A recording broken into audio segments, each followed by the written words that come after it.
बागेश्वर पंडित धीरेन्द्र शास्त्री ने बड़ा बयान दिया है। बाबा बागेश्वर ने कहा कि वो देश भर में हिंदू क्रांति अभियान चलाएंगे और हिंदू राष्ट्र से पहले देश में कट्टर हिंदू बनाएंगे। इसी महीने से इस अभियान की शुरुआत होगी। देश भर के हर गांव में सुंदरकांड मंडल बनाए जाएंगे। वहीं गांव में खंडहर बन चुके मंदिरों का जीर्णोद्धार किया जाएगा। देखिए ये रिपोर्ट। हम सनातनी हिंदू है, हिंदुत्व की बात करते हैं। हिंदू राष्ट्र से पहले बाबा का नया प्रण। के सपनों के लिए घर घर से कट्टर हिंदुओं को बाहर लाना है।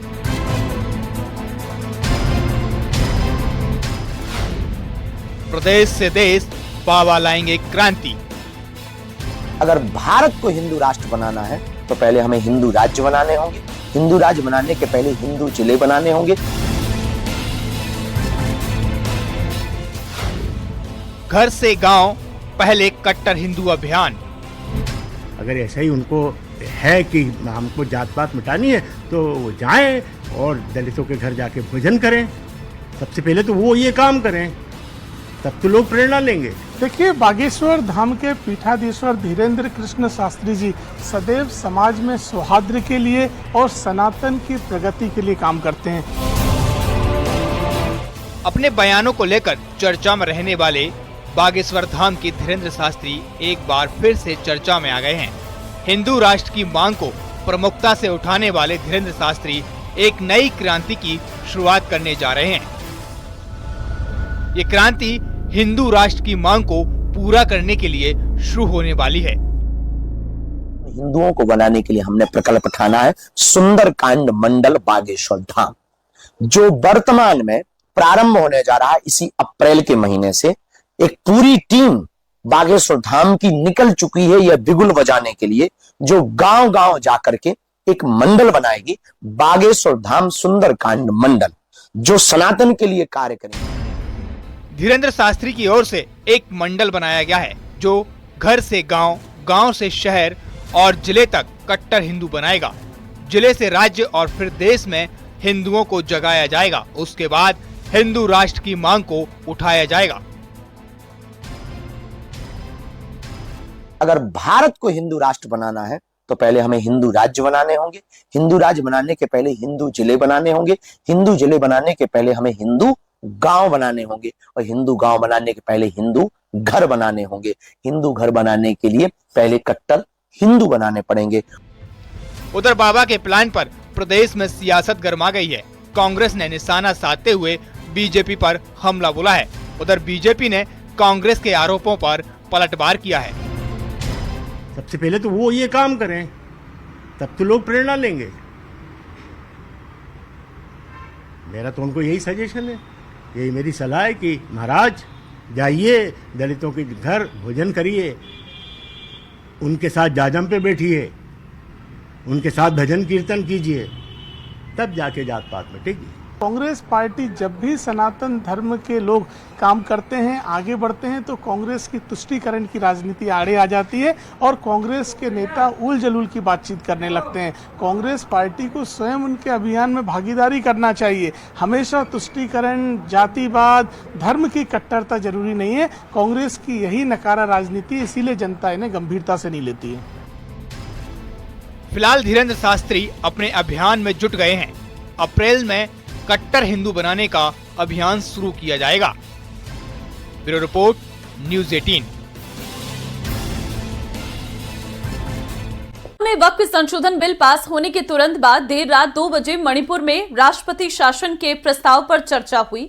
इस दौरान गृह मंत्री अमित शाह ने चर्चा का जवाब दिया।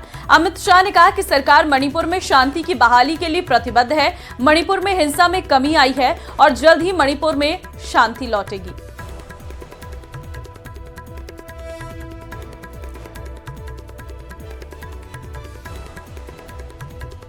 सरकार शांति प्रस्तापित करने के सभी प्रयास, उच्चतम प्रयास कर रही है। कृपया इसको पॉलिटिसाइज न करिए, और पॉलिटिसाइज करना है तो फिर डिबेट होगी, उसमें जवाब भी पॉलिटिकल देना पड़ेगा। मगर मैं नहीं चाहता माननीय, मैं चाहता हूं जिसका भी मृत्यु हुआ है, इस सदन ने उसके प्रति सम्मान रखना चाहिए, संवेदना रखनी चाहिए, मन में दर्द भी रखना चाहिए। राष्ट्रपति शासन आने के बाद दोनों समुदायों से चर्चा भी हुई।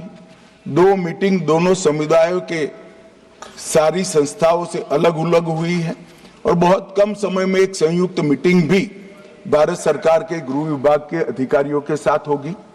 हम इसका रास्ता ढूंढने का प्रयास भी कर रहे हैं। और ओवैसी के बिल फाड़ने पर बीजेपी सांसद और जेपीसी की चेयरमैन जगदम्बिका पाल ने निशाना साधा। उन्होंने कहा कि बिल नहीं बल्कि ओवैसी ने जो सदन में किया वो सब असंवैधानिक है। में था कि वर्ड मुस्लिम आपने गायब कर दिया उसको। अरे आखिर क्यों इतनी नफरत है आपके लफ्ज मुसलमान से? अच्छा फिर क्या कह रहे हैं आप कि ये भी आर्टिकल 26 का वायलेशन है। सब जितने हिंदू धर्म के प्रॉपर्टीज है, सिख धर्म के, बौद्ध के हैं और आपके जैन के, वहां पर उन्हीं के मजहब का ऑफिसर होगा। और कहां पर नहीं होगा? वक्फ बोर्ड में। Waqf board is a pure religious institution.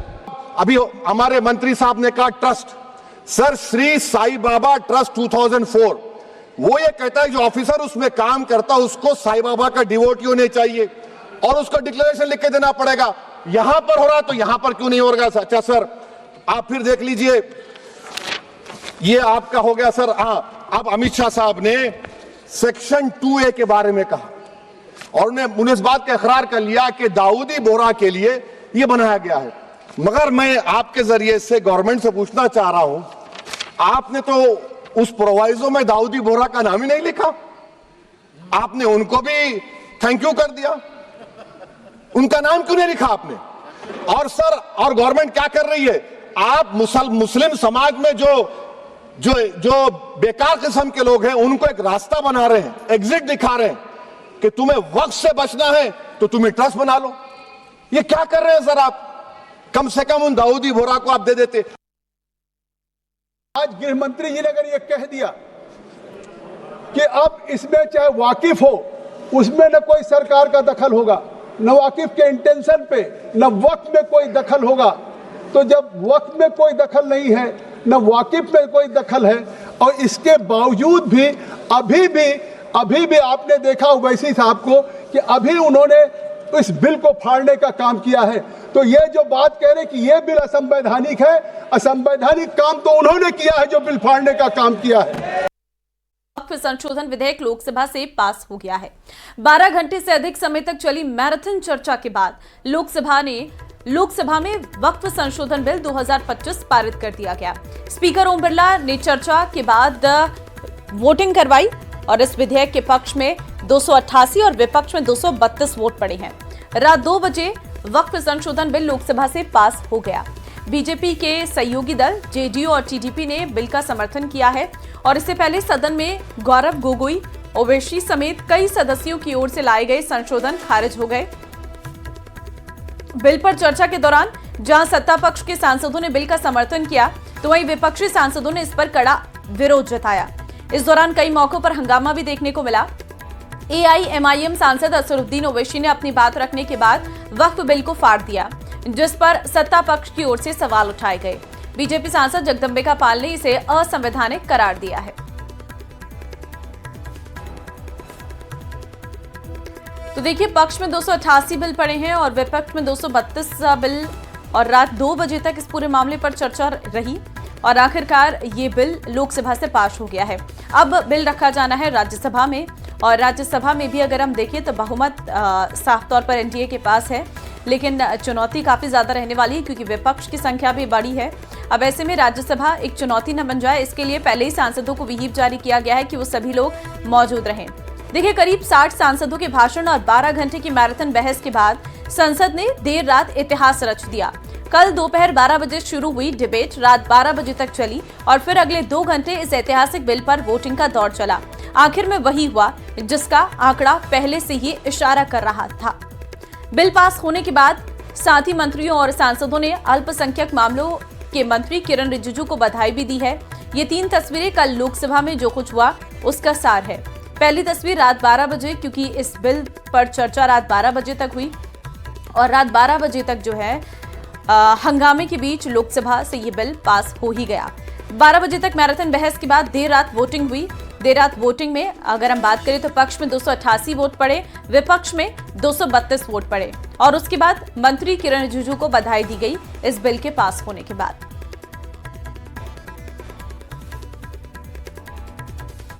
Asaruddin Owaisi ने लोकसभा में वक्फ संशोधन बिल को फाड़ा है। कहा, मैं इस कानून को फाड़ता हूं, आप ही जज होंगे, आप ही फैसला करेंगे। 172 वक्फ संपत्ति एएसआई के दायरे में है। ये बिल अनुच्छेद 14 का उल्लंघन है। मदरसों को निशाना बनाया जा रहा है। तो देखिए, चर्चा के दौरान वक्फ बिल को फाड़ा गया है। आप तस्वीरें देख सकते हैं। मैं इस कानून को फाड़ता हूं, ओवैसी की तरफ से कहा गया है और ओवैसी के बिल फाड़ने पर हंगामा भी देखने को मिला था।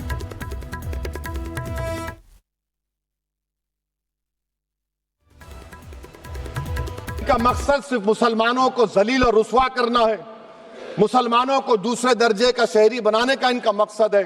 सर, अगर आप हिस्ट्री को पढ़ेंगे तो महात्मा गांधी उस वक्त के व्हाइट अफ्रीका में सफेद फार्म अफ्रीका के कानून को महात्मा गांधी ने कहा था कि ये मेरा कॉन्शियंस इसको मानता नहीं, मैं इस कानून को कबूल नहीं करता हूं। तो महात्मा गांधी ने क्या किया, उन्होंने उस कानून को फाड़ दिया। तो मैं गांधी की तरह इस कानून को फाड़ता हूं। ये अनकॉन्स्टिट्यूशनल है सर। इस देश में झगड़े पैदा करने का काम बीजेपी करना चाहती है मस्जिद और मंदिर के नाम पर, इसीलिए मैं इसका कंडेम करता हूं और मैं आपसे गुजारिश करता हूं कि मैंने अपने 10 अमेंडमेंट दी हैं, आप इसको कबूल करिए सर, मुझे बोलने का मौका दीजिए और उस पर डिवीजन का मैं डिमांड भी करूंगा। Thank you sir. और ओवैसी के बिल फाड़ने पर बीजेपी सांसद और जेपीसी की चेयरमैन जगदम्बिका पाल ने निशाना साधा। उन्होंने कहा कि बिल नहीं बल्कि ओवैसी ने जो सदन में किया वो सब असंवैधानिक है। में था कि वर्ड मुस्लिम आपने गायब कर दिया उसको। अरे आखिर क्यों इतनी नफरत है आपके लफ्ज मुसलमान से? अच्छा, फिर क्या कह रहे हैं आप कि ये भी आर्टिकल 26 का वायलेशन है। सब जितने हिंदू धर्म के प्रॉपर्टीज है, सिख धर्म के, बौद्ध के हैं और आपके जैन के, वहां पर उन्हीं के मजहब का ऑफिसर होगा। और कहां पर नहीं होगा? वक्फ बोर्ड में। Waqf board is a pure religious institution. अभी हमारे मंत्री साहब ने कहा trust, sir Shri Sai Baba trust 2004, वो ये कहता है जो ऑफिसर उसमें काम करता है उसको साई बाबा का डिवोटी होने चाहिए और उसको डिक्लेरेशन लिख के देना पड़ेगा। यहां पर हो रहा तो यहां पर क्यों नहीं हो रहा? अच्छा सर, आप फिर देख लीजिए, ये आपका हो गया सर। हाँ, अब अमित शाह साहब ने सेक्शन 2A के बारे में कहा और उन्होंने इस बात का इकरार कर लिया कि दाऊदी बोहरा के लिए यह बनाया गया है। मगर मैं आपके जरिए से गवर्नमेंट से पूछना चाह रहा हूं, आपने तो उस प्रोवाइजो में दाऊदी बोहरा का नाम ही नहीं लिखा, आपने उनको भी थैंक यू कर दिया, उनका नाम क्यों नहीं लिखा आपने? और सर, और गवर्नमेंट क्या कर रही है? आप मुस्लिम समाज में जो बेकार किस्म के लोग हैं उनको एक रास्ता बना रहे हैं, एग्जिट दिखा रहे हैं कि तुम्हें वक्त से बचना है तो तुम्हें ट्रस्ट बना लो। ये क्या कर रहे हैं सर आप? कम से कम उन दाऊदी बोहरा को आप दे देते। आज गृह मंत्री जी ने अगर ये कह दिया कि अब इसमें चाहे वाकिफ हो उसमें न कोई सरकार का दखल होगा, न वाकिफ के इंटेंशन पे, न वक्त में कोई दखल होगा, तो जब वक्त में कोई दखल नहीं है, न वाकिफ में कोई दखल है और इसके बावजूद भी अभी भी आपने देखा ओवैसी साहब को कि अभी उन्होंने इस बिल को फाड़ने का काम किया है। तो ये जो बात कह रहे कि ये बिल असंवैधानिक है, असंवैधानिक काम तो उन्होंने किया है जो बिल फाड़ने का काम किया है।